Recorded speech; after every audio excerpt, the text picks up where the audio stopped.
Prime minister Narendra Modi इस वक्त Croatia में हैं। मोदी ट्रंप का न्योता ठुकरा करके क्रोएशिया पहुंचे हैं। इस वक्त एक बड़ी खबर आपको बता रहे हैं। इसके साथ ईरान इजरायल युद्ध का नाम लिए बिना मोदी ने एक बहुत बड़ी बात कही है। मोदी ने कहा कि रणभूमि में किसी भी समस्या का समाधान नहीं निकलता, समाधान सिर्फ और सिर्फ डायलॉग और डिप्लोमेसी से ही निकल सकता है। मोदी ने यह भी कहा कि हर देश की क्षेत्रीय अखंडता का सम्मान होना चाहिए। प्रधानमंत्री का यह बयान ऐसे समय में आया है जब पाकिस्तान का field marshal Asim Munir white house में ट्रंप के साथ लंच करने जा रहा है। अमेरिका ईरान पर फाइनल असॉल्ट की तैयारी कर रहा है। ट्रंप ने ईरान के सुप्रीम लीडर खामेनेई को सरेंडर करने की लास्ट वार्निंग दे दी है। पहले आपको प्रधानमंत्री की बात सुनाते हैं और फिर मोदी की विदेश नीति को डिकोड करने के लिए मोदी और ट्रंप के बीच हुई 35 मिनट की बातचीत की बारीक बातें बताते हैं। कि यूरोप हो या एशिया, समस्याओं का समाधान रणभूमि से नहीं निकलता, डायलॉग और डिप्लोमेसी से ही वही एकमात्र रास्ता है। किसी भी देश की क्षेत्रीय अखंडता और संप्रभुता का सम्मान आवश्यक है।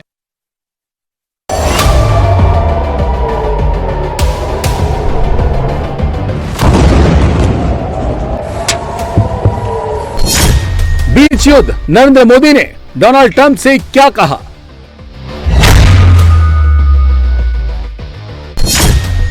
बीच युद्ध, डोनाल्ड ट्रंप ने नरेंद्र मोदी से क्या कहा?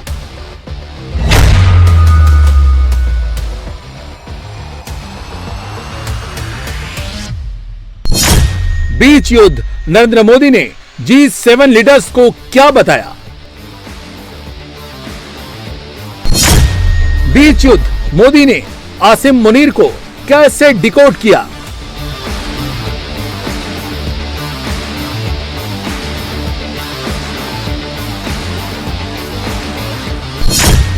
बीच युद्ध, मोदी ने पाकिस्तान का क्या इलाज बताया?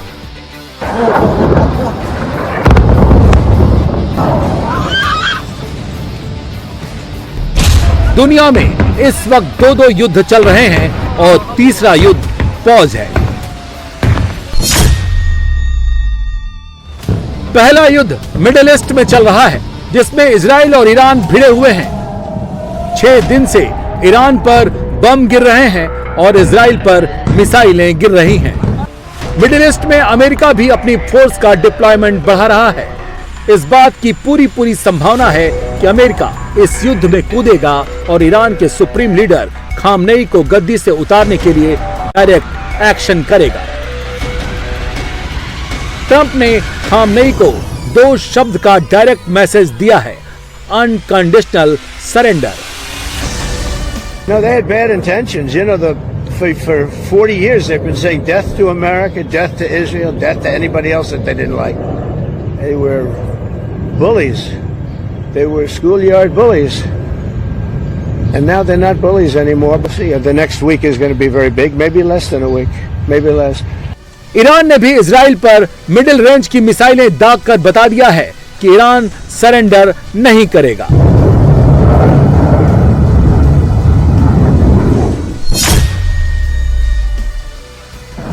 दूसरा युद्ध रूस और यूक्रेन के बीच में चल रहा है। 3 साल से चल रहा है युद्ध, दिन ब दिन भीषण होता जा रहा है। रूस ने यूक्रेन की राजधानी कीव पर नए सिरे से हमले शुरू कर दिए हैं। यूक्रेन के प्रेसिडेंट जेलेंस्की G7 और नाटो का सपोर्ट लेकर पुतिन से भिड़े हुए हैं। तीसरा युद्ध भारत और पाकिस्तान के बीच है। ऑपरेशन सिंदूर पर पॉज लगा हुआ है, लेकिन युद्ध खत्म नहीं हुआ है। ऑपरेशन सिंदूर अब भी जारी है। भारत की सेना अपनी पोजीशन से 1 इंच पीछे नहीं हटी है। पाकिस्तान ने कोई भी नापाक हरकत की तो उसे कठोर सजा मिलेगी। बीच युद्ध, नरेंद्र मोदी और डोनाल्ड ट्रंप के बीच 35 मिनट की बात हुई। इस 35 मिनट के टेलीफोन टॉक में मोदी की विदेश नीति और मोदी की युद्ध नीति दोनों की झलक मिल गई। ये 35 मिनट राष्ट्रपति ट्रंप कभी नहीं भूल पाएंगे। 35 मिनट में प्रधानमंत्री मोदी और राष्ट्रपति ट्रंप के बीच हुई बातचीत को विदेश सचिव विक्रम मिस्री ने समराइज करके बताया। प्रधानमंत्री मोदी और राष्ट्रपति ट्रंप की मुलाकात G7 समिट की साइडलाइंस पर होनी तय थी। राष्ट्रपति ट्रंप को जल्दी वापस अमेरिका लौटना पड़ा, जिसके कारण ये मुलाकात नहीं हो पाई। इसके बाद राष्ट्रपति ट्रंप के आग्रह पर आज दोनों लीडर्स की फोन पर बात हुई। बातचीत लगभग 35 मिनट चली। डोनाल्ड ट्रंप के साथ मोदी की मुलाकात कनाडा में होने वाली थी। G7 समिट के लिए ट्रंप और मोदी दोनों कनाडा पहुंचे थे। मीटिंग फिक्स थी, लेकिन ट्रंप को वापस अमेरिका लौटना पड़ा, जिससे मुलाकात नहीं हुई। ट्रंप की तरफ से भारत के प्रधानमंत्री के साथ टेलीफोन पर बात करने का रिक्वेस्ट आया, जिसके बाद प्रधानमंत्री मोदी और राष्ट्रपति ट्रंप के बीच बातचीत हुई। इस टेलीफोन टॉक में सबसे ज्यादा ऑपरेशन सिंदूर पर बात हुई। सैन्य कार्रवाई रोकने की बात सीधे भारत और पाकिस्तान के बीच दोनों सेनाओं की एग्जिस्टिंग चैनल्स के माध्यम से हुई थी और पाकिस्तान के ही आग्रह पर हुई थी। प्रधानमंत्री मोदी ने जोर देकर कहा कि भारत ने न तो कभी मध्यस्थता स्वीकार की थी, न करता है और न ही कभी करेगा। इस विषय पर भारत में पूर्ण रूप से राजनीतिक एकमत है। ऑपरेशन सिंदूर पर पॉज लगने के बाद और मिडिल ईस्ट में चल रहे युद्ध के बीच नरेंद्र मोदी और डोनाल्ड ट्रंप का यह टेलीफोन टॉक बहुत मायने रखता है। 35 मिनट की बातचीत में मोदी ने खरी खरी बातें की और भारत की पोजीशन क्लियर कर दी। मोदी ने ट्रंप से वो बातें की और उस अंदाज में की जैसा कोई दूसरा नहीं करता। राष्ट्रीय सुरक्षा के मुद्दे पर स्ट्रेट फॉरवर्ड बात कैसे की जाती है, मोदी ने इसका टेम्पलेट सेट कर दिया है। मोदी ने ट्रंप से कहा, भारत ने न कभी किसी की मध्यस्थता स्वीकारी है, न स्वीकार करता है और न कभी स्वीकार करेगा। 10 मई को भारत की सैन्य कार्रवाई पाकिस्तान के रिक्वेस्ट पर रोकी गई। 9 मई को अमेरिकी उपराष्ट्रपति जेडी वेंस ने मोदी को फोन किया था। जेडी वेंस ने मोदी को बताया था कि पाकिस्तान बड़ा हमला करेगा। मोदी ने वेंस से कहा था कि पाकिस्तान हमला करेगा तो भारत गोली का जवाब गोले से देगा। ऑपरेशन सिंदूर के दौरान अमेरिका से ट्रेड डील की कोई बात नहीं हुई थी। पिछले 40 दिनों में डोनाल्ड ट्रंप ने भारत और पाकिस्तान के बीच सीज फायर कराने का क्रेडिट लेने के लिए 14 बार बयान दिया। नरेंद्र मोदी 39 दिनों तक चुप रहे। 40वें दिन मोदी की बारी आई तो भारतीय प्रधानमंत्री ने सीधे ट्रंप के मुंह पर कह दिया कि आप गलत बोल रहे हैं, सच्चाई मैं आपको बताता हूं। प्रधानमंत्री मोदी ने राष्ट्रपति ट्रंप से ऑपरेशन सिंदूर के बारे में विस्तार से बात की। प्रधानमंत्री मोदी ने राष्ट्रपति ट्रंप को स्पष्ट रूप से कहा कि 22 अप्रैल के बाद भारत ने आतंकवाद के खिलाफ कार्रवाई करने का अपना दृढ़ संकल्प पूरी दुनिया को बता दिया था। प्रधानमंत्री मोदी ने कहा कि 6-7 मई की रात को भारत ने पाकिस्तान और पाकिस्तान ऑक्यूपाइड कश्मीर में सिर्फ आतंकी ठिकानों को ही निशाना बनाया था। भारत के एक्शन बहुत ही मेजर्ड, प्रिसाइज और नॉन एस्केलेटरी थे। साथ ही भारत ने यह भी स्पष्ट कर दिया था कि पाकिस्तान की गोली का जवाब भारत गोले से देगा। 9 मई की रात को उपराष्ट्रपति वैंस ने प्रधानमंत्री मोदी को फोन किया था। उपराष्ट्रपति वैंस ने कहा था कि पाकिस्तान भारत पर बड़ा हमला कर सकता है। प्रधानमंत्री मोदी ने उन्हें साफ शब्दों में बताया था कि यदि ऐसा होता है तो भारत पाकिस्तान को उससे भी बड़ा जवाब देगा। 9-10 मई की रात को पाकिस्तान के हमले का भारत ने बहुत सशक्त जवाब दिया और पाकिस्तान की सेना को बहुत नुकसान पहुंचाया। उसके मिलिट्री एयर बेसिस को इनऑपरेबल बना दिया। भारत के मुंहतोड़ जवाब के कारण पाकिस्तान को भारत से सैन्य कार्रवाई रोकने का आग्रह करना पड़ा। प्रधानमंत्री मोदी ने राष्ट्रपति ट्रंप को स्पष्ट रूप से कहा कि इस पूरे घटनाक्रम के दौरान कभी भी किसी भी स्तर पर भारत अमेरिका ट्रेड डील या अमेरिका द्वारा भारत और पाकिस्तान के बीच मध्यस्थता जैसे विषयों पर बात नहीं हुई थी। नरेंद्र मोदी ने भारत का पक्ष अमेरिका को भी बता दिया, यूरोप को भी बता दिया, G7 के सभी देशों को भी बता दिया। बात ट्रंप के भी समझ में आई। उन्होंने मोदी से मिलने के लिए फौरन वॉशिंगटन डीसी आने का न्योता दिया, जिसे मोदी ने अस्वीकार कर दिया।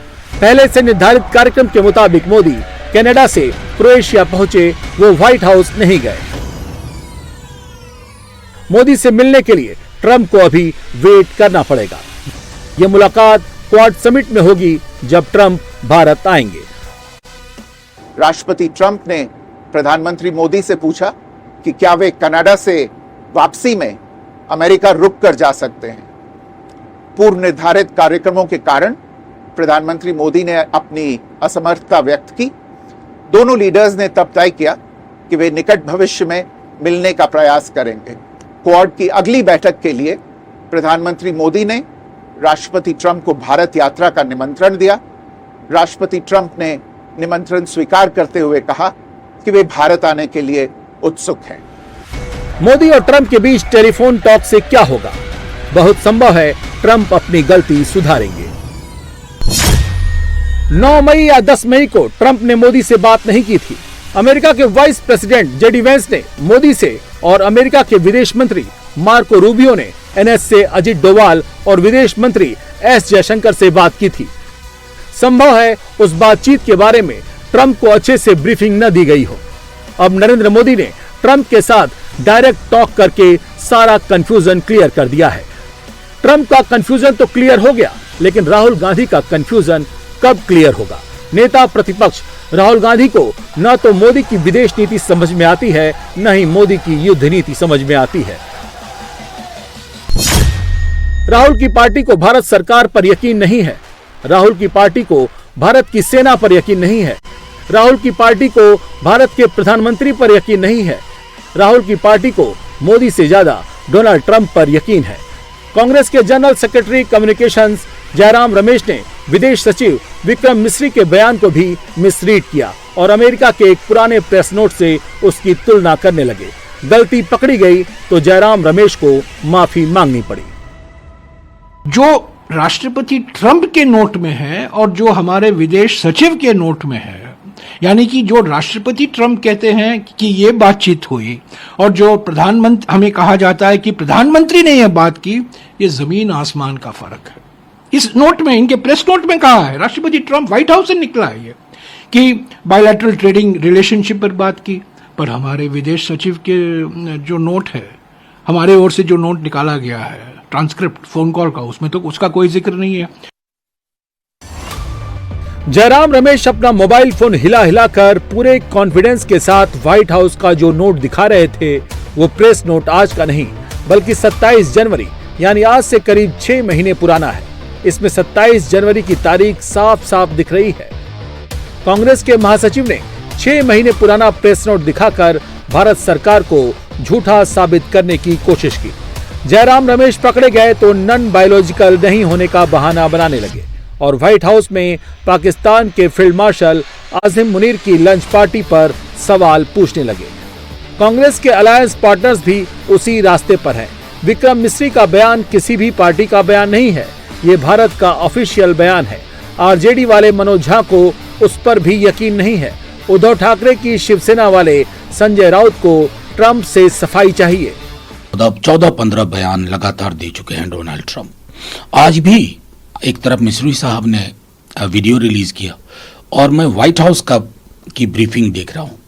दोनों में तालमेल का अभाव है, दोनों में सामंजस्य का अभाव है। लेकिन ट्रंप ने ऐसा कहा क्या? फिर ये प्रेसिडेंट ट्रंप जो 17 बार कह चुके हैं कि मैंने मध्यस्थता की है, तो ये ट्रंप ने कहना चाहिए कि मेरी और मोदी जी की बात हुई है और मैं मोदी जी की बात मानता हूं और सचमुच मैंने भारत पाकिस्तान के युद्ध में मध्यस्थता नहीं की, ये उसने कहना चाहिए। ये जो मोदी जी के भगतगण हैं, उसने नहीं कहना चाहिए। आसिम मुनीर से अमेरिका को ईरान फ्रंट पर सपोर्ट चाहिए। डील मेकर डोनाल्ड ट्रंप को मुनीर से डील करनी है। अमेरिकी डॉलर के लिए मुनीर इस्लामिक ब्रदरहुड को भी लात मारने को तैयार हैं। ये पाकिस्तान की प्रॉब्लम है, भारत का उससे कोई लेना देना नहीं है। दरअसल राहुल गांधी और उनके दोस्त लोग 11 साल में भी प्रधानमंत्री नरेंद्र मोदी को समझ ही नहीं पाए। घरेलू राजनीति में कांग्रेस, आरजेडी या उद्धव ठाकरे की सेना नरेंद्र मोदी का जितना विरोध कर ले, लेकिन नेशनलिस्ट पॉलिटिक्स की पिच पर नरेंद्र मोदी की इमेज बेदाग है। पिछले 11 साल में मोदी ने जो कहा सो किया।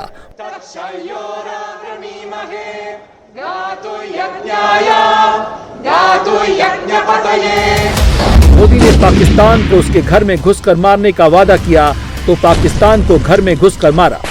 पाकिस्तान ने पहलगाम किया तो मोदी ने ऑपरेशन सिंदूर का ऑर्डर दिया। भारतीय सेना का ऑब्जेक्टिव पूरा हो गया तो मोदी ने फायर रोकने का पाकिस्तानी रिक्वेस्ट भी मान लिया। कांग्रेस पार्टी का जो जयराम रमेश साहब हैं या पवन खेरा है, ये सब इतने पागल हो गए कि उनको समझ में नहीं आ रहा है कि देश का विरोध, मोदी का विरोध जो है देश का विरोध हो गया। आप समझिए कि आज यदि पाकिस्तान का जनरल अब अमेरिका का राष्ट्रपति किसके साथ बैठेगा, उठेगा, खाना खाएगा, पिएगा, अपनी बेटी की शादी कहाँ करेगा, अपने बेटे की शादी क्या करेगा, वो भारत तय करेगा। दूसरा सवाल ये है कि एक इस्लामिक राष्ट्र पर एक अटैक है ईरान के ऊपर।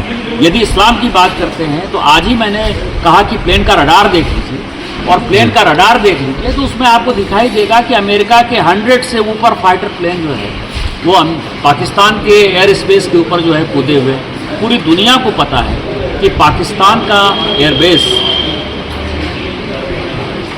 उन्होंने अपना जो है अमेरिका को दे रखा है। तो अमेरिका का यदि कोई गुलाम हो गया, अमेरिका का यदि चमचा हो गया, यदि अमेरिका को किसी ने अपना देश बेच दिया तो भारत तो वो काम नहीं करेगा ना। बात देश की हो तो मोदी एकदम खरी खरी बात करते हैं। मोदी ने पुतिन के मुंह पर कह दिया था कि ये युद्ध का समय नहीं है।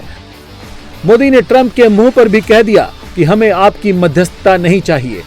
व्हाइट हाउस आने का न्योता ठुकराकर मोदी ने ट्रंप को दूसरा मैसेज दिया कि दोस्ती अपनी जगह, लेकिन ट्रंप की कुछ बातें भारत को कबूल नहीं है। मोदी जब बोलते हैं तो बोलते हैं, विरोधी ये बातें समझ नहीं पाते हैं।